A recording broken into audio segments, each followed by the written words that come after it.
বিএনপির সদস্য হতে পারবে না। কারণ এই দেশটাকে 30 লক্ষ মানুষের এই দেশ, 2 লক্ষ মা বোন নির্যাতিত হয়েছে, তাদের ত্যাগের বিনিময়ে এই দেশকে খুবলে খুবলে খেয়েছে শেখ হাসিনার মতো শকুনিরা।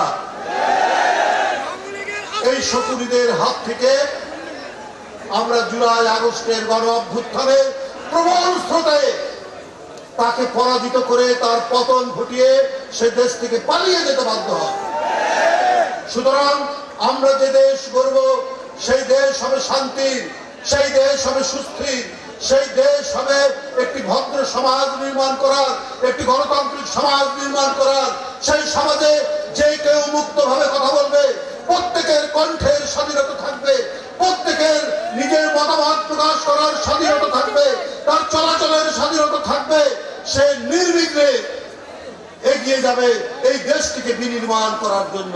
সেই প্রত্যয়, সেই অঙ্গীকার নিয়েই আমরা নতুন করে দেশ গড়ব। এখন হঠাৎ করে কোন রাজনৈতিক দল অনেক কথা বলছেন পিয়ার পদ্ধতি। ভাই, পিয়ার পদ্ধতি কি?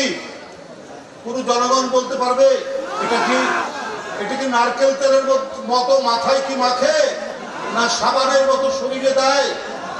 গ্রামের মানুষ, এদেশের সাধারণ মানুষকে বলতে পারবে? এটা তো কোনো ইয়ে নাই, এটা তো কোনো দৃষ্টান্ত নেই, এটা এর আগে কখনো ব্যবহার করা হয়নি। হঠাৎ করে নির্বাচন আর বেশি দূরে নেই, হঠাৎ করে এই কথাটি 2-1টি রাজনৈতিক দল বলছেন। যারা অনেকে ধর্ম নিয়ে রাজনীতি করেন তারাও বলছেন, আরে ভাই, আপনার এলাকায় কে এমপি হবে আপনি জানবেন না? আপনার তো জানার কথা। কে অত্যন্ত ভালো মানুষ, কে সাধারণ মানুষের সুখে দুঃখে আনন্দ বেদনায় আপনার কাছাকাছি আপনার পাশাপাশি থাকবে, সেই লোককেই তো আপনি বাছাই করবেন। ইয়ার পদ্ধতিতে সেই বাছাইয়ের কোনো সুযোগ নেই।